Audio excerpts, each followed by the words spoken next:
Hello everybody, how are you all doing today? I am very excited for today's video because we are going to be talking about something that is very close to my heart. Fairies. Everybody has that one mythical creature that they truly believed was real when they were little. For me, it was fairies and also witches, which are two very different things and they don't really go together. A witchy book recommendations video maybe for another day, because today we are going to be talking about fairies. Surprisingly, I have read a lot of books about fairies, like a lot. I have a pile to show you guys. Books about fairies are so much fun, at least I think so. You might not think so, but I'm making the video anyway. In young adult books, there are many different ways of referring to fairies. Some books refer to fairies as the Fae, some books call them fairies, sometimes it's spelled F-A-E-R-Y.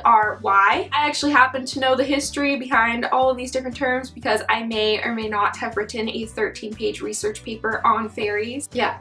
I did that. For the sake of not confusing anybody today, I'm just going to stick to fairies because we all know what fairies are. The first book that I have here is Bones of Faerie by Jenny Lee Simner. In this book, there was once a war that occurred between humans and fairies, but since then humans have not heard anything from the fairy world. That is, however, until our main character Liza's story comes into the mix. Liza's newborn sister is born with pale fairy colored hair, clear as glass. This scares Liza's family so much that her father brings her newborn sister up to a hillside and leaves her there alone to die. Liza begins to discover that she has her own fairy-like abilities, such as the ability to see into the past and the future. She flees and she finds herself, of course, in the land of fairy. This is definitely a very light and quick read, but it is also very unique. It has some very dark parts to it. It will definitely keep you hooked.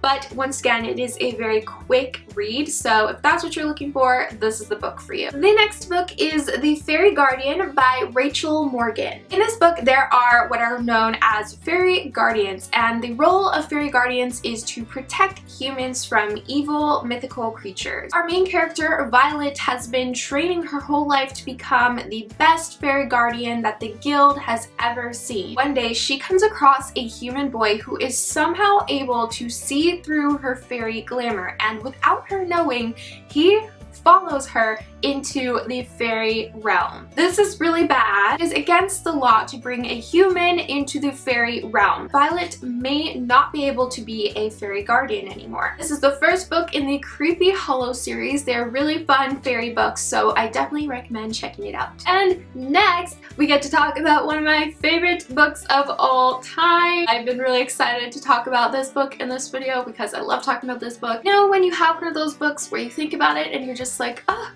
I just love it. This book is The Iron King by Julie Kagawa. Kagawa. Such an awesome last name, and it's so much fun to say. Try saying it. Kagawa, Kagawa, Kagawa. It is about a girl named Megan who has not seen her father since he disappeared when she was only 6 years old. She eventually discovers that she is actually the daughter of a fairy king. Not only this, but there's currently a fairy war occurring, and Megan may or may not be playing a big part in it. There is a prince, and he's one of the most swoon-worthy male characters you will ever meet in your life, and I love him. He also has an amazing best friend who may or may not be a very famous fairy. Think Shakespeare. I actually binged this series when I was really sick one day. I was stuck in bed. I stumbled upon these books and it healed me. They didn't heal me, but like they might as well have. The next book is The Treachery of Beautiful Things by Ruth Francis Long. This is such a beautiful and lovely story. This book follows a girl who, when she was little, her brother was lost to the forest near her home. It follows her, now older at 17 years old, returning to this forest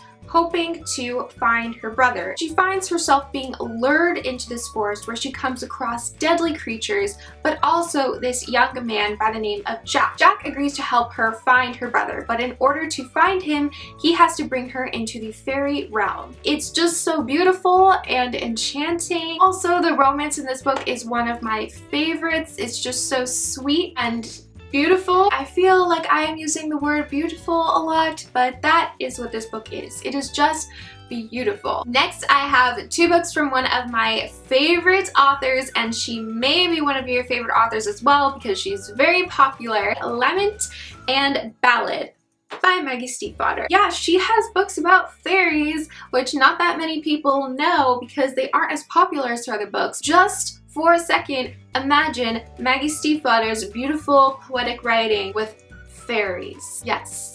It is amazing. These books are both part of the same series, and they are about a girl who is not only a gifted musician, but she's also what is known as a clover hand. A clover hand is somebody who has the ability to see fairies. She is also being stalked by something called a gallowglass, and a gallowglass is a fairy assassin. For whatever reason, the fairy queen has decided to send two fairy assassins after her to kill her. If you are a fan of Maggie Stiefvater and you like fairies, I think you will probably love these books. The next book is one that I love so much. I really think that it deserves more attention. This is one of my favorite underhyped books, and that is Wondrous Strange by Leslie Livingston. One reason that I really love this book is it's loosely based off of A Midsummer's Night's Dream by Shakespeare. I actually played a role in A Midsummer's Night's Dream way back when I was Helena. This book follows a girl named Kelly Winslow, who is an actress, and she is playing a role in A Midsummer's Night's Dream. What's funny about this book is that Kelly's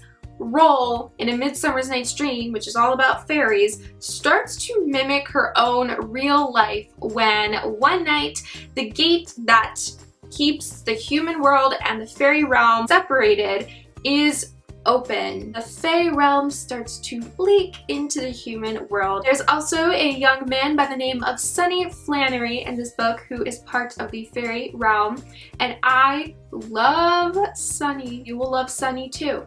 Trust me. I love Sunny. And I love Kelly. You guys have so much to be excited for because Kelly and Sunny are amazing. I miss them. I miss you guys. The next book is The Falconer by Elizabeth May. This is actually a steampunk book, and it's the only steampunk book I've ever read. It was a little bit weird for me at first to get into steampunk because I'm like, wait, technology should not be happening right now. This is weird. But this book was really, really fun. It is about a girl who is what is known as a falconer, and a falconer is basically a person whose job is to slay, hunt, kill fairies. This girl in particular wants to find the fairy who killed her mother, and she wants to kill this fairy. If you are a fan of steampunk, or you like historical fantasy, you like action-packed books, or a female character who kicks butt, then this might be your perfect book. Next book is The Hunter's Moon by O.R. Melling. This is another favorite of mine. Sometimes it doesn't show up well on camera because it's really shiny. I like it a lot. I can see my reflection in it. Wow. This book is so much fun, you guys. It is about a girl named Gwen who travels to Ireland to go on a backpacking trip with her cousin. The fairy king, who is searching for a human bride, comes and kidnaps her cousin. Gwen is traveling all over Ireland, chasing the fairy court, trying to get back her cousin. These books made me want to go to Ireland really badly because they just capture it so well. You feel like you're there. And also, these books describe fairies in a way that felt very much like what I would imagine fairies to be. They're more the kind of fairies that you would imagine in folklore. That's really what the feeling of all these books are. It has a very old folklore kind of setting to it, and I love it. I feel like a lot of the time fairies in YA are very glamorized, but these fairies are not like that. Next is Coriander by Sally Gardner. This book is more of a younger young adult book, and I say that because for a good portion of this book, the main character is a child. I read it when I was a younger young adult, so I would recommend it for somebody that's younger. However, I do also think that this is a book that everybody can appreciate because it is so beautiful. In this book, Coriander discovers that she has inherited magical abilities from her mother, who was once a fairy princess. With the death of her mother, Coriander's life turns around when she now has to live with her father and her evil stepmother. And her father and her evil stepmother are really evil. They actually lock her in a chest. But it is while she is in this chest that a light comes to her and she finds herself in the fairy realm. You should read it. It is more of a younger book, but I love it, so I wanted to talk about it because it is one of my favorite fairy books and one of the first ones that I read, so it definitely left an impact on me. Next is a book that I'm actually currently reading. So far, it's really enjoyable and it's also incredibly popular, so I wanted to bring it up, and that would be Darkfever by Karen Marie Moning. This book is about a girl named Michaela whose sister has just died. Michaela, or Mac, decides to travel to Ireland where her sister died in order to put the pieces together and find out what really happened to her sister. I really like that this book is new adult because I've never read a new adult book about fairies before. I feel like it's kind of hard to find